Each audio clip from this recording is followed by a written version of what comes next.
네, 안녕하세요. 저희 강의 계속 이어가도록 하겠습니다. 저희 지난 시간에 구간 추정 현정에 대해서 이야기하고 있었는데 제가 알파 값 얘기하다가 중간에 멈췄던 걸로 기억이 납니다. 자, 알파 값에 대해서 계속 이야기를 할게요. 알파라는 거는 그때 말씀드렸다시피 그냥 표현이에요. 그러니까 유의 수준이라고 하고 뒤에서 이제 가설 검정하면 조금 더 제가 말씀을 드리겠지만 알파에 대한 의미에 대해서 지금은 그러니까 저희가 확률을 표현을 하잖아요. 그러니까 Z가 예를 들어 뭐 마이너스 무한대에서 Z가 플러스 무한대까지 있을 확률은 당연히 1이겠죠. 그런데 저희가 그 표준전기분포표 기억하시잖아요. 그거 생각하시면 됩니다. 마이너스 1.96에서 Z가 1.96에 포함될 확률은 95%잖아요. 0.95. 그리고 이게 뭐 마이너스 2.5인가? 그렇게 되면 아마 2.6, 2.5 정도 될 거예요. 아마 정확하게 기억이 안 나지만 아무튼 2.5 몇일 거예요. 그러면 이게 아마 0.99, 99% 정도 될 겁니다. 그러니까 이게 무슨 말이냐면 어떤 구간 안에 그러니까 전교분포가 뭐 이런 식으로 그려져 있으면 죄송합니다. 다시 전교분포가 이런 식으로 그려져 있으면 마이너스 무한대에서 무한대 사이에 어떤 Z가 들어가 있을 확률은 무조건이잖아요. 무조건 100%입니다. 근데 마이너스 1.96에서 1.96 사이면 이 구간이 좀 작을 때는 95%밖에 안 되지만 여기가 마이너스 1.96, 여기 1.96일 때 근데 만약에 마이너스 2.5, 그 2.5처럼 구간이 조금 더 늘어나면 확률이 조금 더 늘어나는 거잖아요. 포함될 확률이. 그 제가 맨 처음에 앞서 말씀드린 그 트레이드오프 관계 말하면서 이런 구간의 길이와 그리고 정보량, 그러니까 확률 간의 관계는 좀 트레이드오프 관계라고 말씀드렸잖아요. 지금 이게 그겁니다. 그러니까 구간이 줄어들면 정보는 더 많이 줄 수 있지만 포함될 확률은 줄어드는 거죠. 반면에 구간이 길어지면 포함될 확률은 높아지겠지만 주는 정보는 작아지겠죠. 극단적으로 마이너스 무한대에서 무한대는 확률은 100%지만 주는 정보는 거의 없다고 보면 되잖아요. 네. 그 이야기에서 무슨 말을 하고 싶냐면 이거는 1-알파 해서 알파는 0인 경우에요. 근데 이거는 뭐냐면 1-알파라고 생각하시면 돼요. 0.95면 알파는 0.05인 거예요. 0.05였던 상황이었던 거예요. 그러니까 여기서는 1-알파라고 쓸 수 있고 이 알파는 0.01이었던 거죠. 즉 알파는 이 극단적인 부분 있잖아요. 그러니까 우리가 포함하지 않는, 그러니까 1에서 빠진 부분, 그 부분을 알파라고 얘기를 합니다. 그러니까 정리해서 말씀드리자면 여기도 1-알파, 여기도 1-알파, 여기도 1-알파라고 할 수 있는데 여기서는 알파가 대신 0이었던 거고 여기서는 알파가 0.05였던 거고 여기서는 알파가 0.01이었던 겁니다. 그 부분이 다 이쪽 부분이죠. 이쪽 부분 1.96일 때는 이렇게까지 됐을 거고요. 그러니까 알파 뜻은 이런 뜻이고요. 그래서 1-알파를 저희가 신뢰도라고 말해요. 그러니까 방금 말했듯이 95% 확률로 들어가 있는 구간을 저희가 제시를 하잖아요. 네, 그런 식으로 몇 프로 안에, 그러니까 저희가 퍼센트를 높이면 구간이 길어지겠죠. 그 퍼센트를 낮추면 구간이 짧아지겠죠. 그렇게 1-알파를 기준으로 저희가 신뢰도 1-알파를 신뢰도라고 하고 그 알파 값이 변하면서 구간의 길이도 바뀌겠죠. 그러면 이런 식으로, 그러니까 알파 값이 길어지면, 그러니까 알파 값이 작아지면, 알파 값이 이렇게 작아지면 이 확률 전체는 좀 커지니까 구간도 이렇게 길어지는 거예요.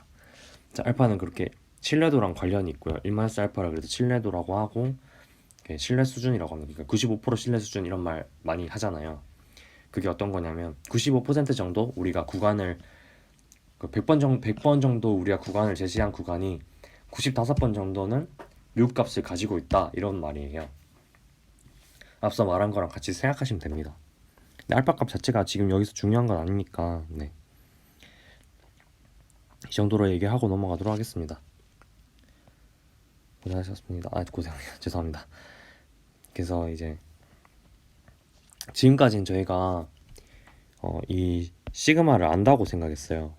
이게 굉장히 좋으면서도 현실적이지 않은 가정이었어요. 어떤 거냐면 모집단에서 저희가 어떤 표본을 뽑아서 x바랑 x제곱은 얻을 수 있잖아요. 표본을 통해서 얻을 수 있습니다.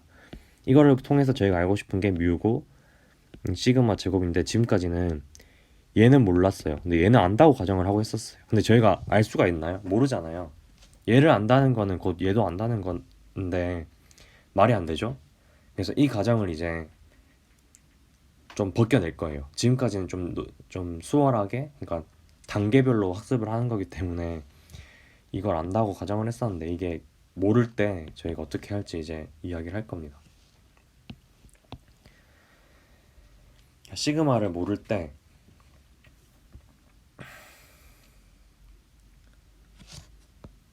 죄송합니다. 이게 지금 제가 방금 말한 거 죄송합니다. 그거는 방금 그 다음번에 이제 얘기를 할 건데 요거 아직 조금 남아있네요. 시그마를 알 경우 조금만 더 이야기할게요. 우리나라 대학생의 월 평균 용돈이 얼마인지 알아보려고 해서 100명을 임의로 뽑았대요. 그들의 평균이 28만 2천 원이란 걸 알았다. 이 28만 2천 원은 X바라는 거죠. 표본으로부터 얻은 거잖아요. 그리고 N은 지금 100인 상황이죠. 100명 뽑았다. 모집도 안에 표준편 잘 줬어요. 그러니까 이게 지금 이상한 가정이 이상하다기보다는 좀 수월하게 문제를 풀기 위한 가정이에요. 사실은 이렇게 하면 안 되겠죠. 이렇게 하면 안 되는 게 아니라 사실 모를 거예요. 아마 보통의 경우에. 모집단이 정규분포를 이루면 X바도 정규분포를 이루겠죠. 그럼 저희는 이 신뢰 구간을 구할 수 있어요. 어떻게 구하냐면 이 알파 값이 여기 있잖아요. 알파가 그래서 신뢰 수준이라는 건데 유의 수준, 알파는 유의 수준이라고 말하고 이걸 신뢰도라고 말하고 또는 신뢰 수준이라고 말하는데 저희가 우선 X바에 대해서 분포를 정규 분포라는 건 알지만 얘를 표준화 시켜 볼게요. 그러니까 지금 상황은 X바는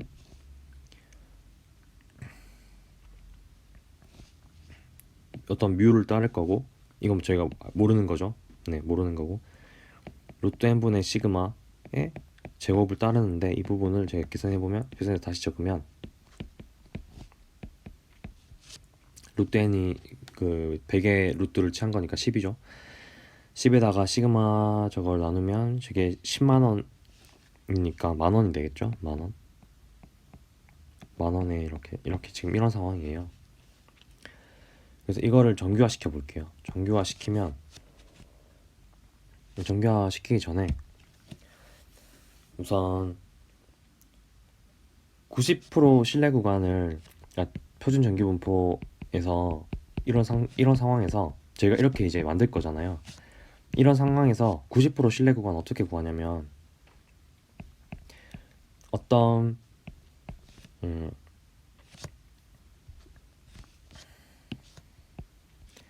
Z가 마이너스 95% 신뢰 구간부터 해볼게요.